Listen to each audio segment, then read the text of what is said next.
పూజ్యతే రాజా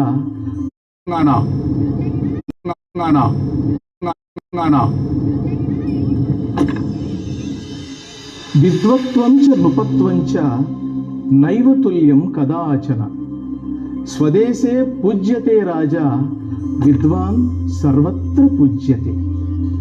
అంటే విద్వత్తు మరియు రాజాధిపత్యం ఎప్పుడు కూడా సమానం కావు. రాజులు స్వదేశం నందు పూజింపబడతారు, కానీ విద్వాంసులు ఎల్ల చోట్ల గౌరవింపబడతారు. ఆహా, ఎంత చక్కగా చెప్పావమ్మా. విద్యను బోధించే విశ్వవిద్యాలయాలు పూజనీయ ప్రదేశాలు. ఆహా, ఈ నిర్మాణం ఎంత అందంగా ఉందో, చాలా అద్భుతంగా అసమానంగా ఉంది తాతయ్య. అది భారతదేశ ఖ్యాతిని విశ్వవ్యాప్తం చేసిన ఉస్మానియా యూనివర్సిటీ ఆర్ట్స్ కళాశాల భవనం అది.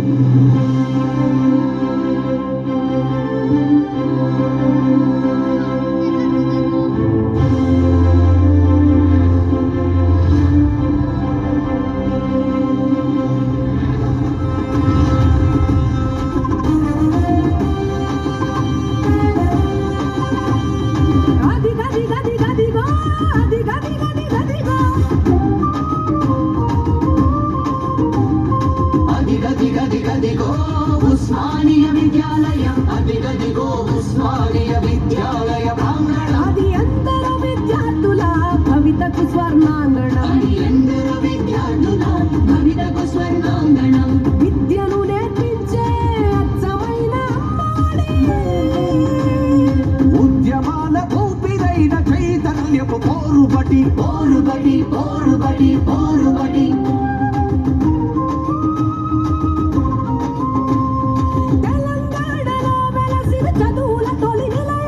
విజ్ఞాన వికాసాలకు నెలవగు దేవాలయం నెలవగు దేవాలయం ఉస్మానియా విద్యాలయం విద్యాలయం విద్యాలయం.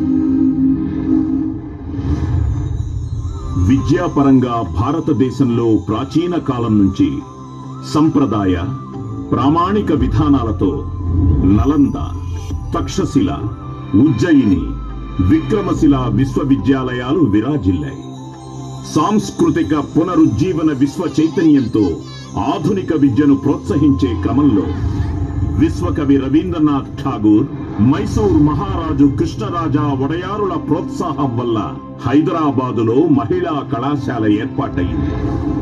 అప్పుడు ప్రభావితుడైన 7వ నిజాం మీర్ ఉస్మాన్ అలీ ఖాన్ 1917 ఏప్రిల్ 26వ తేదీన తెలంగాణ ప్రాంత విద్యాభివృద్ధికై ఒక ఫర్మానా విడుదల చేశారు. 1918లో ఆ ఫర్మానాను అమలు చేశారు. దానివల్ల ఉస్మానియా విశ్వవిద్యాలయం అనే ఒక మహా విద్యామ తల్లి ఆవిర్భవించింది. సర్ రాస్ మసూద్ వారు మొదటి ప్రిన్సిపాల్ గా గన్ ఫౌండరీ అబిట్స్ లోని 8 అద్దె భవనాల్లో తరగతులు ప్రారంభించారు.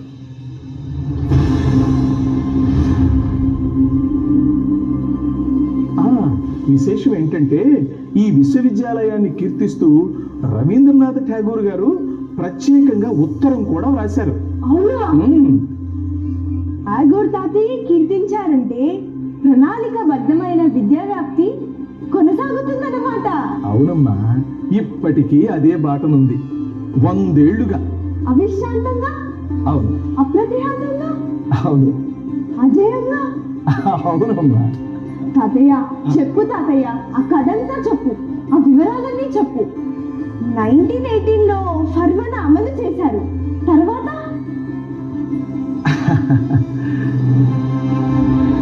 ఉస్మానియా యూనివర్సిటీ కాలేజీతో ప్రారంభమై ఆపై దశాబ్ద కాలంలో ఎంతో వృద్ధి నందింది. ఉర్దూ మీడియంతో మొదలైన కాలానుగుణంగా తెలుగు, ఇంగ్లీష్ మాధ్యమాలలో బోధన సాగింది.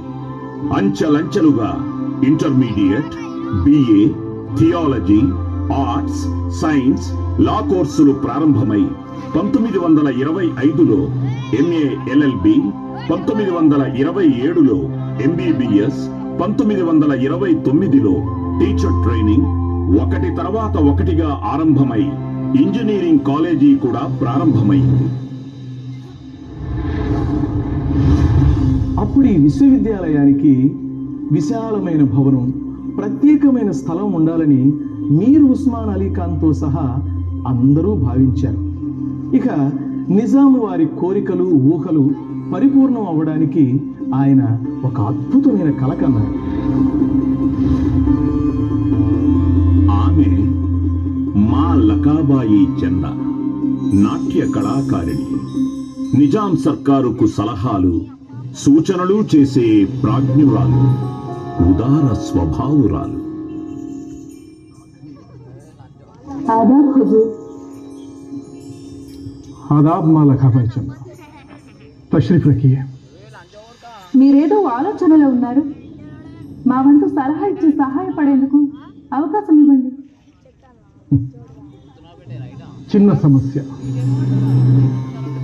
మేం ప్రారంభించిన ఉస్మానియా విశ్వవిద్యాలయానికి ఒక పక్కా భవంతి, విశాలమైన స్థలం అవసరం ఉంది.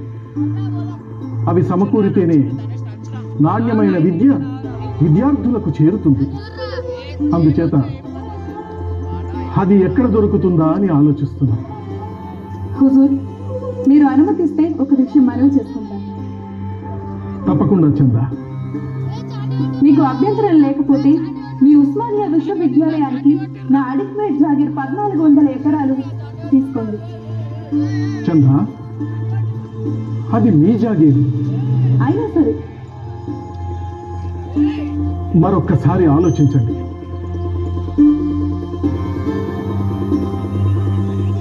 విశ్వవిద్యాలయానికి వేరొక స్థలాన్ని చూసి కేటాయించగలను.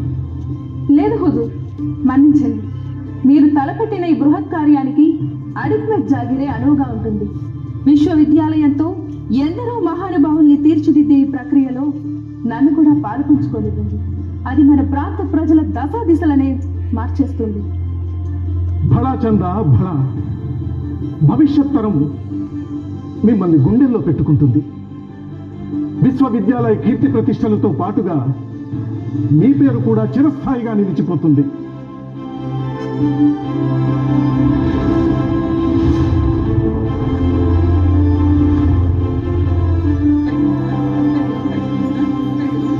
మా లకాబాయి చందా జాగీర్ 1400 ఎకరాలతో పాటు మరో 900 ఎకరాలను కలిపి మొత్తం 2300 ఎకరాల స్థలాన్ని ఉస్మానియా విశ్వవిద్యాలయానికి కేటాయించారు.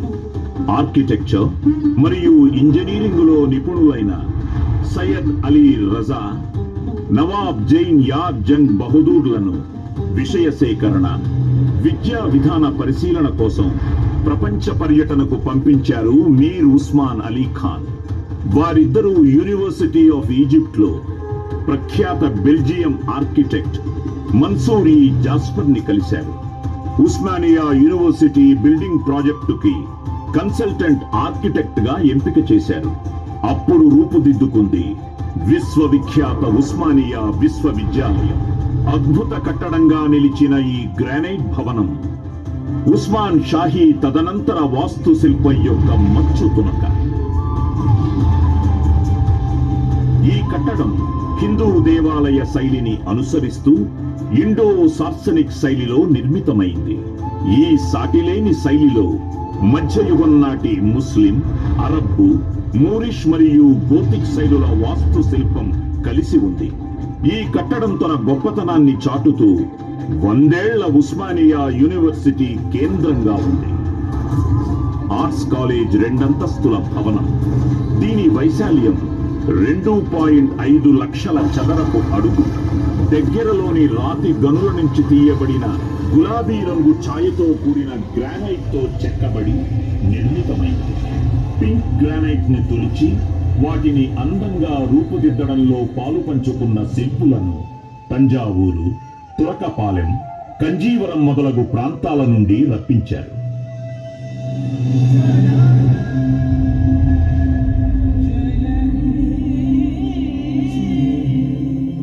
ఉస్మానియా యూనివర్సిటీ గడ్డపై భారత స్వాతంత్ర సమరంతో పాటు ఎన్నో రకాల ఉద్యమాలు జరిగాయి. మాడపాటి హనుమంతరావు గారి తెలుగు భాషా వికాస కృషి జరిగింది.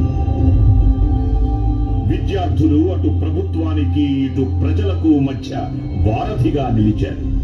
తెలంగాణ ప్రజలకు కావలసిన స్వేచ్ఛ, సమానత్వ సాధనలోను, భారత స్వాతంత్ర పోరాటంలోను ఎన్నో చారిత్రక ఘట్టాలకు ఉస్మానియా విశ్వవిద్యాలయం సాక్షి. స్వాతంత్రోద్యమ సమయంలో నాటి నిజాం వందే మాతరం అన్న పద ఉచ్చారణను యూనివర్సిటీ మరియు హాస్టళ్లలో నిషేధించారు. వ్యతిరేకించిన విద్యార్థుల వందే మాతర ఉద్యమం ఊరేగింపు ఇక్కడి నుంచే ప్రారంభమై సుల్తాన్ బజార్లోని జైన్ మందిర్ వరకు నాటి హైదరాబాద్ పోలీస్ కమిషనర్ కొత్వాల్ రాజా బహదూర్ వెంకట్రామరెడ్డి సహకారంతో సాగింది. ఉద్యమంలో పాల్గొన్న 350 మంది విద్యార్థులను విద్యా సంస్థ రోల్స్ నుంచి తొలగించారు.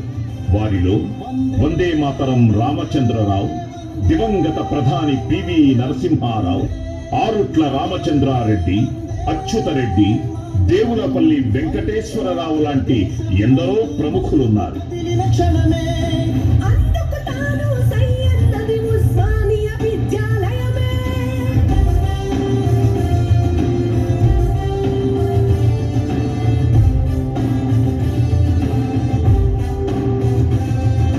వందే మాతర మనకూడదని నిరంకుశంగా నిషేధించిన నిజాము అక్కను ధిక్కరించి ఉస్మానియా విద్యాలయమే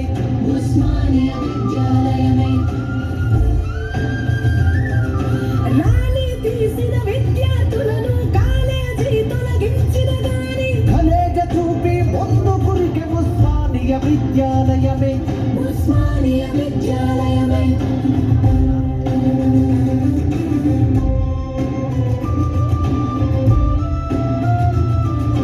దేశం కోసమే తమ ప్రాణమని, దేశ స్వేచ్ఛయే తమ లక్ష్యమని, దేశభక్తి తమ ఊపిరంది ఉస్మానియా విద్యాలయమే ఉస్మానియా విద్యాలయమే వందే వందే వందే మాతరం వందే వందే వందే మాతరం.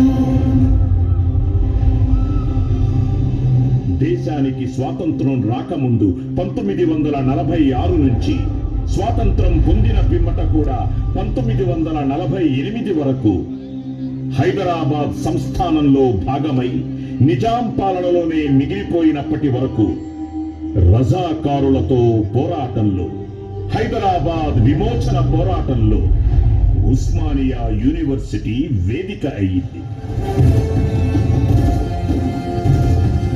ఉద్యమాల ముందు బిడ్డ ఉస్మానియా విద్యాలయము బిడ్డ ఉస్మానియా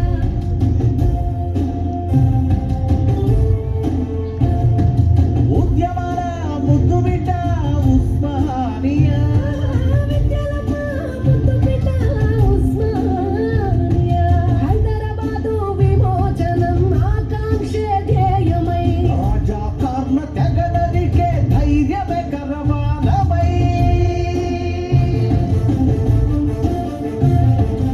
ఎగిసిపడే ఉప్పెనల ఉస్మానియా నిజాముని ఎదిరించే ఉస్మానియా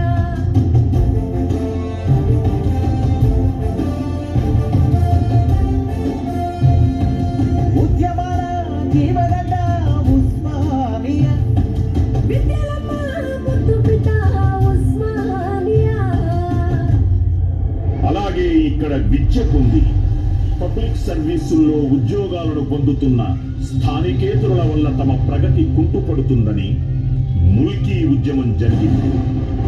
అప్పుడు జరిగిన పోలీసు కాల్పుల్లో 18 మంది విద్యార్థులు ప్రాణాలు కోల్పోయారు. వందల సంఖ్యలో విద్యార్థులు గాయపడ్డారు, అరెస్ట్ అయ్యారు.